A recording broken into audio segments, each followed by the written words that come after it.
we wanted to do a quick video about, like a separate video about different like medical things and just like weird stuff that we've had to experience on the trail that I didn't want to like shove in a normal video that's documenting the experiences. Um, in this video, we're going to be talking about weird things and in places that not everybody might want to hear about. Right, in various private places you might not want to hear about. All right, so if you're one of those people that doesn't want to hear about certain stuff in certain places, don't watch this video. Stop watching now. Stop watching right now. All right, it's fine. It's okay. Turn it off. I'll wait. That's what we do, right? Yeah, that's what you do. You talk to the audience. Yeah. It's like we can see them. Yeah. All right. Everybody's left the room that wants to leave the room now? Yes. Yes. Good. Okay. All right. We're going to start with tick checks as a couples, right? So normally when you're hiking alone. Yeah. So so there's major areas that you want to check. You want to check, and I'm going to go down your body. So you want to check like your hairline, your armpits, under your boobs if you have those, in your belly button, around your waist, behind your knees, and at your ankles. So basically all the places that you're going to have a crease and crevice. Crease and crevice and a hem of clothing, right? Assuming you're not tucking those in. In addition, there's also your crotches areas, so like where your joints kind of crease right around your thighs. Yep. And in your butt. For people hiking by themselves, they either have to use like a camera maybe and replay it, or a mirror. A lot of times people carry a small unbreakable mirror. I really think though that most people just don't check all of these places. Right. So if you're gonna do a thorough tick check, that does include your butt crack. Right. And as a couple, we're able to do a speedier job at that. Now, so the reason we bring this up is obviously because we're couples hiking the Appalachian Trail together, and there are people out there that wonder, how that works. Like, because some people just wonder how going on a car ride works, apparently. Yeah, like what do you have like for stuff 8 to hours? talk about? Yeah, it's like, yes. So first of all, yeah, actually, to answer that, we have had stuff to talk about this whole time. We just talk about stuff, but that's just us. I mean, it's fine. We talk about other hikers we go by because we're gossipy little gnomes. Gnomes. Yeah, I'm gonna use gnomes instead of a swear word. All right, gnomes. Okay. Anyways, so if you're a couple and you're hiking the AT and you are gonna do it, you have to do one of two things. One, each take your turn in the tent if you don't want to do this, or two, you could check the other person. You can check the other person. It's faster, but you're gonna be like grabbing their butt. And you're gonna look. Widening it open a little bit and like, there's the butt crack. Is there any ticks in there? And you know what? It's gonna be sweaty probably when you look. Yeah, and hopefully no leaf bits or other stuff. Right, there's gonna be a piece of leaf on there maybe because you're in the woods. You're in the woods and you're like, is that a leaf or a tick? And you're gonna have to move it, and like it's gonna feel, as the person getting inspected, it's gonna feel weird. Yeah. At least it did at first. Yeah, I mean, but also, I don't want Lyme disease, so right. That would and suck. numerous other terrible diseases that ticks can carry. So right.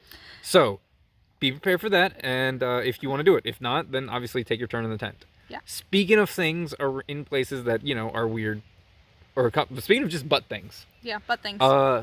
You're probably gonna have to poop in the woods at some point. Yep. Like, I think I've pooped down twice. And I have pooped 3 times in the woods. Right. Yes.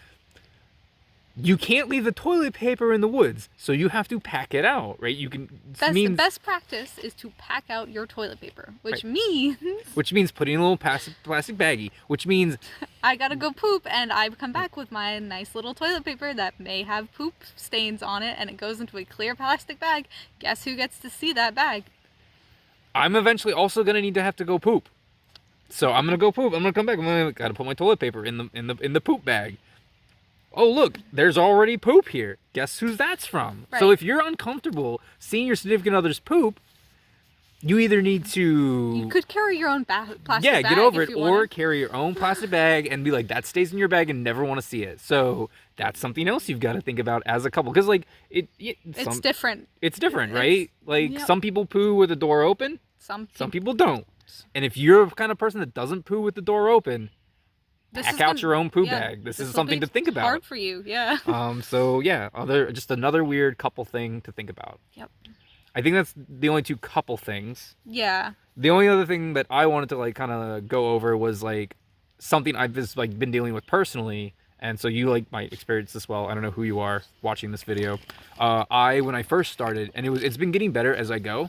I was getting a really bad rash on my butt and, in between my testicles, I guess, as more or less.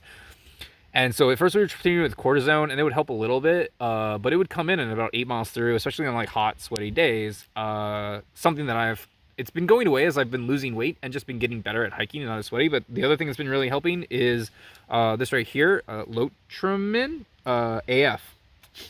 It's basically antifungal to cure jock itch. So if you're hiking and you're like me maybe, and you're sweating a lot or losing a few pounds and maybe got some extra crevices, or it just happens to people, I don't know, maybe people are more prone to it. That's just something you might have to deal with. And I felt like I've already talked about disgusting things, or maybe not disgusting, I don't know, things you might not want to hear about in this video. So I'm just kind of like tacking it on the end. It's actually been working pretty good. It's been way better than cortisone. It's because I mean, you're only allowed to apply it once. Sometimes if it's like it's a particularly sweaty day, I'll like cortisone ahead of time.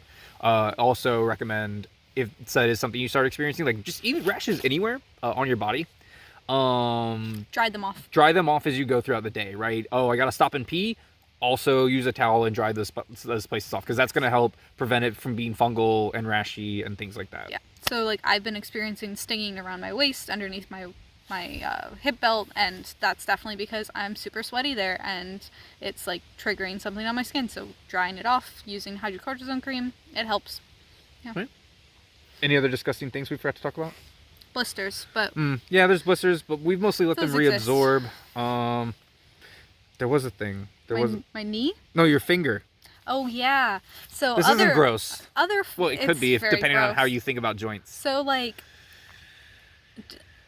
oh gosh, how am I going to talk about this? Okay, so a few, like a week ago, in Jersey somewhere, I woke up and my pinky finger was not, it would bend, but when I'd unbend it, instead of bending nicely like this, it would just go boop and hurt a lot. It would pop. Kinda. Straight. And apparently there's a syndrome called like trigger finger syndrome. Normally happens in one of these two fingers for farmers and things. And I think I just injured my pinky finger, but basically it means that it doesn't want to straighten or when it straightens in the morning, it hurts a lot. And so I've been wrapping it and applying heat so that it stays, because it was actually waking me up in the middle of the night with it getting bent and then popping and unbending. But it's been getting better. It's been getting a lot better. Yeah, I think you must have fallen on it. And to clarify on the applying heat, one of our battery banks is also a heater. It's the best. So it's like a 5,000 milliamp battery bank that I can charge a phone or whatever, via USB, and it also